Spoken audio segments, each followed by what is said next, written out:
Je parie que je sais exactement comment s'est passée votre soirée d'hier.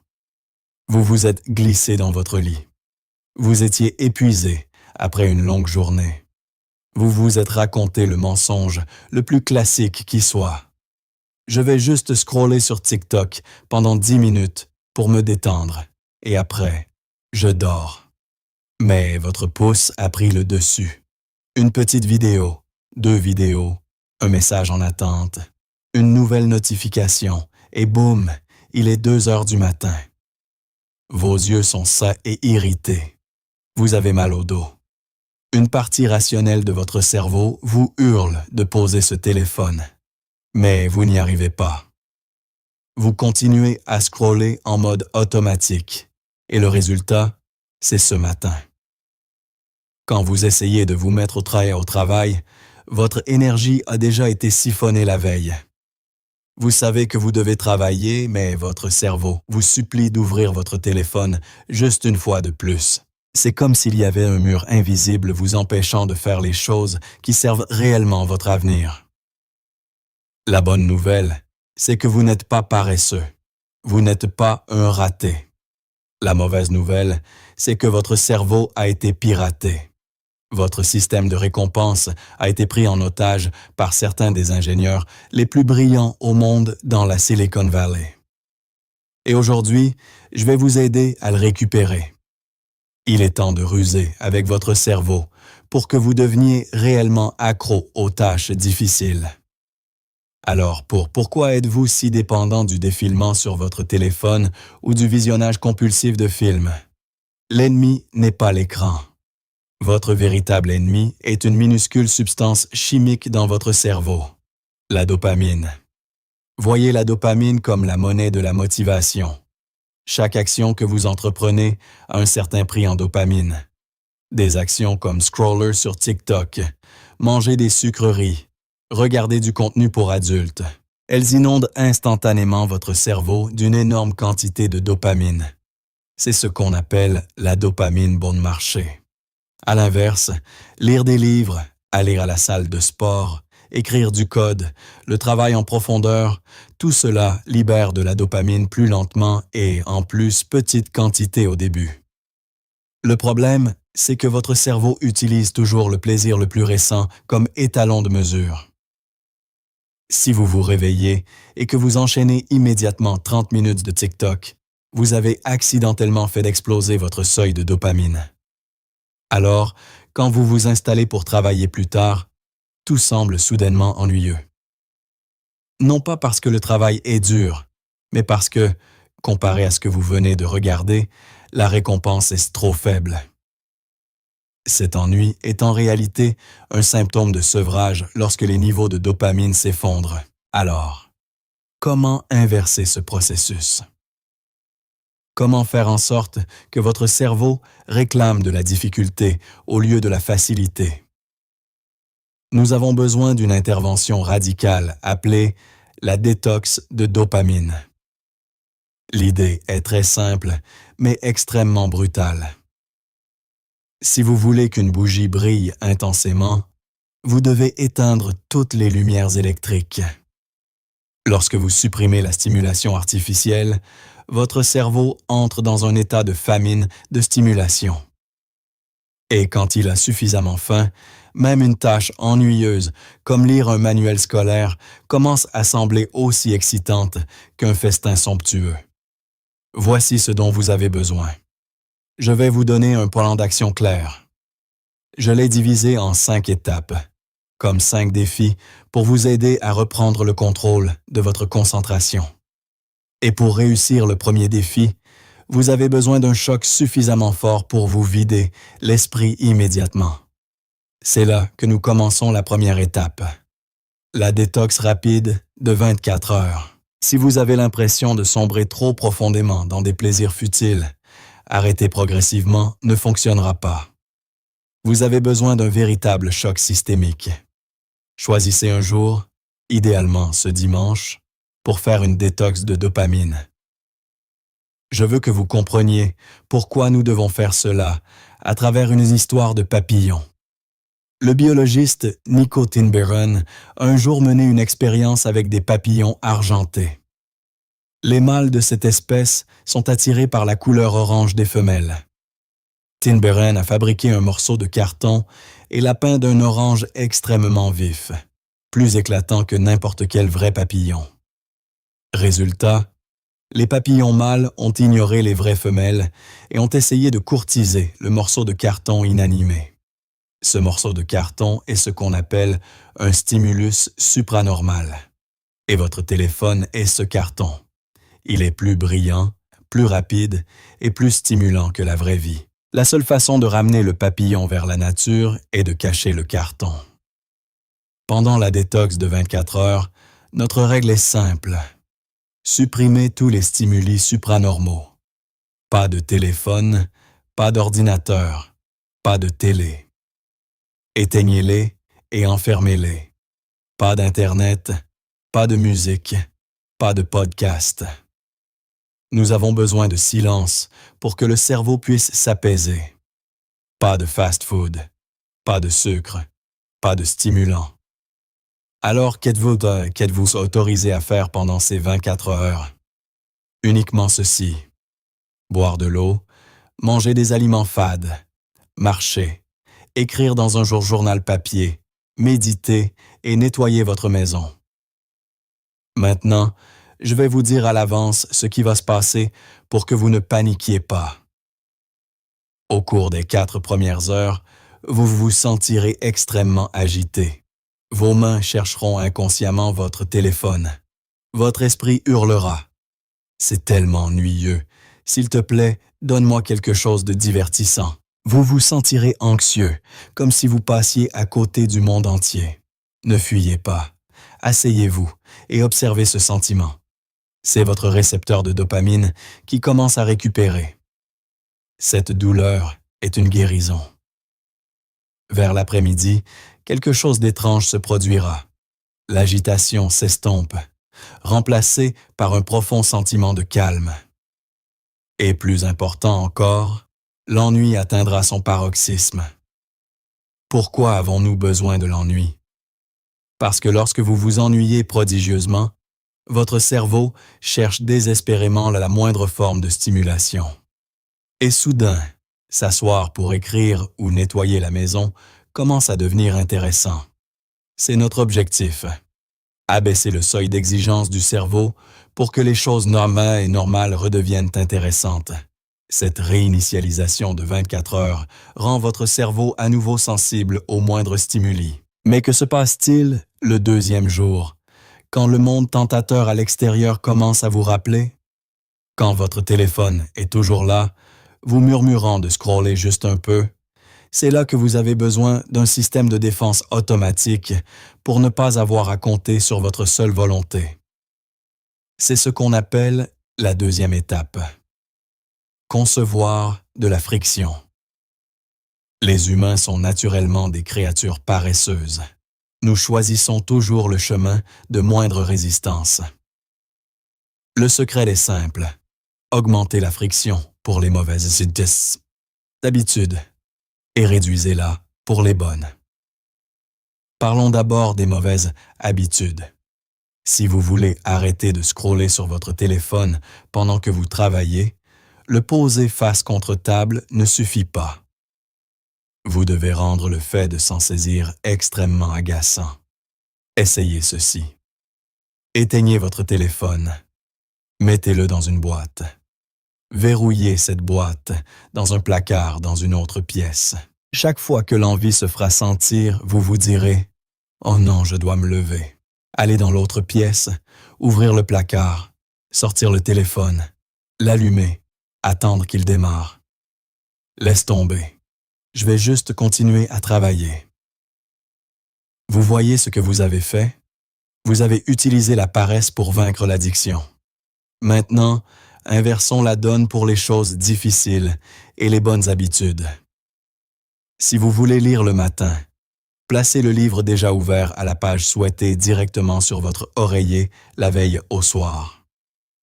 Si vous voulez pratiquer la guitare, ne la gardez pas enfermée dans sa housse sous le lit.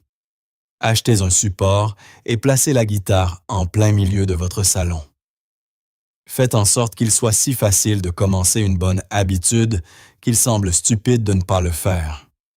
Et la partie la plus importante de la deuxième étape est celle-ci.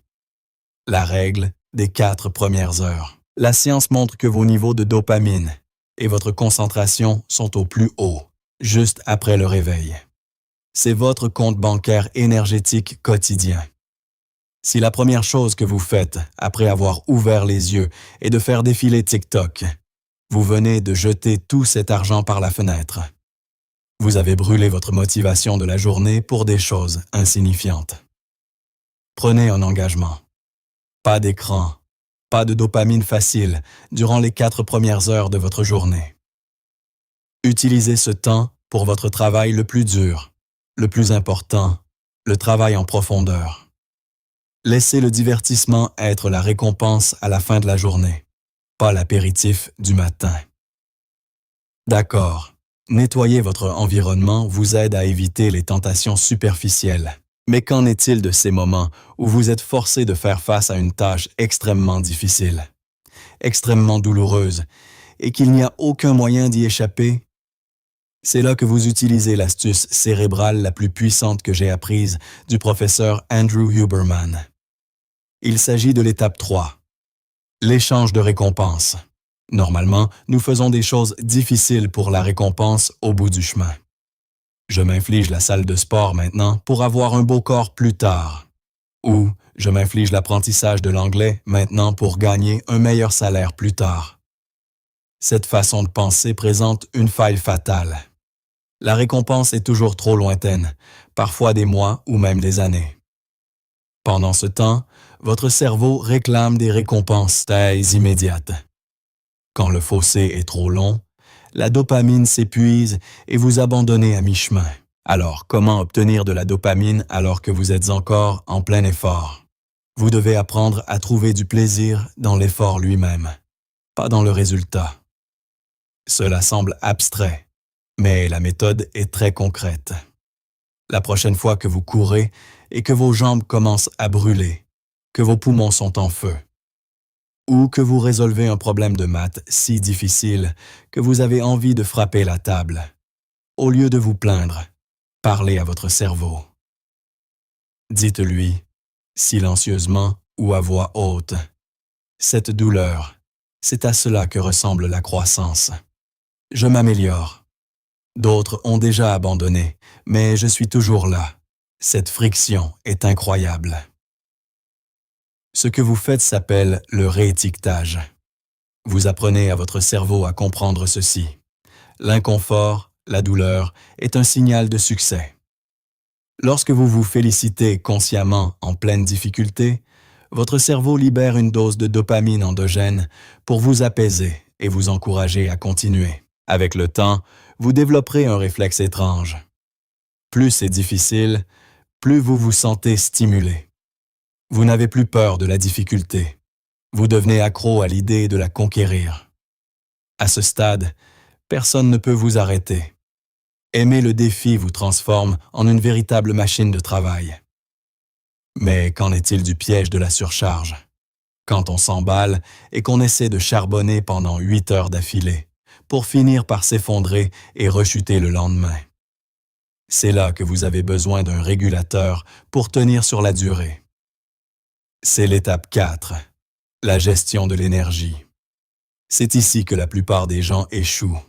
Ils essaient peu aisant de courir un marathon à la vitesse d'un sprint. Ils pensent que travailler dur signifie rester assis là pendant 8 heures d'affilée, en serrant les dents et en forçant. C'est une erreur fatale. La dopamine est une ressource limitée. Si vous brûlez tout d'un coup, vous finirez par faire un burn-out. Et l'envie de plaisir facile reviendra plus forte que jamais. Pour compenser, pour rester accro aux choses difficiles sur le long terme, vous devez comprendre les rythmes ultradiens. La science montre que le cerveau humain ne peut maintenir une concentration profonde que pendant environ 90 minutes. Après cela, il a besoin d'environ 20 minutes pour restaurer les neurotransmetteurs. Si vous vous forcez à travailler au-delà de 90 minutes sans repos, vous travaillez avec une batterie à plat. La performance chute, l'inconfort augmente et la volonté commence à s'effondrer. Alors, quelle est la solution? Je l'appelle le protocole de chasse et de repos. Pensez à nos ancêtres. Ils ne chassaient pas le lion pendant 8 heures par jour. Ils jetaient toute leur force, leur concentration et leur adrénaline dans une courte chasse d'environ 1 à 2 heures. Ensuite, ils se reposaient complètement. Vous devez faire de même. Divisez votre journée de travail en blocs de 90 minutes. Pendant ces 90 minutes, coupez tout et concentrez-vous entièrement sur le travail en profondeur. Poussez votre cerveau à sa limite maximale. Après 90 minutes, arrêtez-vous immédiatement. Et voici la partie cruciale. Comment vous reposez-vous? La plupart des gens se reposent en attrapant leur téléphone pour faire défiler TikTok. S'il vous plaît, ne faites pas ça. Ce n'est pas du repos. C'est passer d'une dépense d'énergie à une dépense d'attention. Votre cerveau est toujours stimulé et ne récupère toujours pas.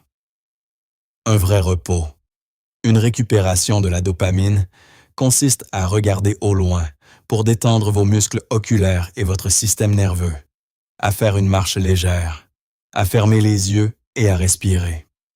Aucune absorption d'informations. Quand vous maîtriserez ce rythme de tension maximale suivi d'un relâchement total, vous constaterez que vous pouvez continuer à accomplir des choses difficiles jour après jour sans jamais vous épuiser. Vous transformez la difficulté en un rythme de vie, pas en une forme de punition. Gérer votre énergie vous aide à travailler efficacement seul. Mais qu'en est-il de l'influence du monde extérieur? Quand vous êtes gonflé à bloc, mais que vos amis, vos collègues et la foule à l'extérieur ne cessent de vous ramener dans leur chaos, c'est là que vous avez besoin d'un bouclier pour protéger vos progrès. C'est ce qu'on appelle l'étape 5, le système de défense sociale. Très bien, disons que vous avez le plan parfait. Vous avez terminé la réinitialisation. Votre bureau est impeccable. Votre téléphone est enfermé dans un placard. Vous êtes plein de détermination. Mais au moment même où vous vous apprêtez à vous asseoir pour vous atteler à cette tâche difficile, ding ding, un message arrive, cédez. Puis vous vous rappelez soudain que vous avez promis de retrouver quelqu'un pour un café ce soir, une promesse faite la semaine dernière. C'est là qu'une dure vérité vous frappe. Vous ne vivez pas seul dans une grotte. Le monde extérieur ne veut pas que vous arrêtiez la dopamine. Les amis, les collègues et même les membres de la famille, sans le vouloir, sont en réalité les plus grandes pompes à dopamine qui vous attaquent. Avez-vous déjà entendu l'histoire des crabes dans un seau? Si vous mettez un crabe dans un seau ouvert, il peut facilement en sortir. Mais si vous mettez plusieurs crabes ensemble, chaque fois que l'un d'eux essaie de grimper, les autres le tirent vers le bas avec leurs pinces. Quand vous commencez à devenir discipliné, quand vous commencez à refuser des sorties inutiles ou des discussions de groupe insignifiantes pour vous concentrer sur vos objectifs, vous devenez le crabe qui essaie de sortir. Et croyez-moi, la foule de crabes ne restera pas silencieuse. Ils diront que vous êtes devenu arrogant, que vous faites le faux profond, ou vous demanderont pourquoi vous êtes si sérieux. Détends-toi un peu, diront-ils. La pression sociale est la principale raison pour laquelle 90% des gens échouent dès la première semaine. Pour franchir l'étape 5, vous n'avez pas besoin de plus de volonté. Vous avez besoin d'une stratégie de limite. Cette stratégie est simple. Apprenez à devenir difficile à joindre. À une époque où tout le monde attend des réponses instantanées, ne pas répondre est une forme de pouvoir. Dites clairement aux personnes importantes de votre vie. De 8 heures à 11 heures, c'est mon temps de concentration. J'éteins complètement mon téléphone. Si c'est extrêmement urgent, appelez-moi 2 fois. Sinon, je répondrai à l'heure du déjeuner. Au début, Les gens seront agacés. Mais avec le temps, ils développeront un respect silencieux pour vous. Ils comprendront que votre temps est un atout précieux et non quelque chose que n'importe qui peut s'approprier n'importe quand. Vous n'avez pas besoin de participer à chaque débat en ligne. Vous n'avez pas besoin de connaître chaque nouveau scandale qui vient de se produire. Rappelez-vous ceci. Le niveau de maturité d'une personne est directement proportionnel au nombre de messages qu'elle est prête à laisser en vue sans répondre immédiatement. Ne laissez pas une politesse superficielle voler votre avenir. Quand vous osez dire non au monde, c'est là que vous commencez vraiment à vous dire oui à vous-même. Et après avoir franchi sereinement ces 5 étapes, je vous promets que vous vivrez une transformation qui vous donnera des frissons. C'est le moment où vous regardez votre téléphone. Vous regardez les plaisirs futiles que vous adoriez autrefois. Et ils vous semblent fades. Vous réalisez que vous étiez autrefois un milliardaire, mais que vous étiez occupé à ramasser de la petite monnaie au bord de la route. Vous commencez à vous réveiller avec un sentiment de puissance. Le brouillard cérébral se dissipe. Vous vous sentez plus vif, plus calme et surtout, vous vous sentez libre. La vraie liberté ne consiste pas à faire tout ce que l'on veut. La vraie liberté, c'est d'avoir la capacité de ne pas faire les choses que l'on sait être mauvaises pour soi.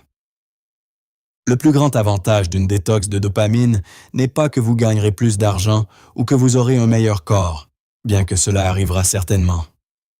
Le plus grand avantage est que vous vous retrouvez vous-même. Vous réalisez que la vie est trop belle pour être piégée à l'intérieur d'un écran plat de 6 pouces. Vous commencez à aimer les défis, à aimer la sensation de la sueur sur votre front, à aimer l'aridité des nouvelles connaissances. Et quand vous vous tiendrez là, au sommet de la maîtrise de soi, vous repenserez à ces jours de défilement infini comme à un vieux cauchemar. Vous comprendrez pourquoi les personnes qui réussissent le mieux sont souvent les plus discrètes, car elles n'ont pas besoin du bruit du monde pour se sentir vivantes. Elles possèdent une source d'énergie inépuisable en elles, forgée dans la difficulté.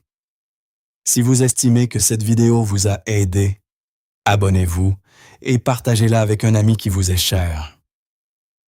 Car ici, nous ne nous contentons pas d'apprendre la psychologie, nous apprenons à nous comprendre nous-mêmes. Je suis Apex. N'oubliez pas de vous abonner pour ne manquer aucune vidéo à venir. Au revoir et à la prochaine.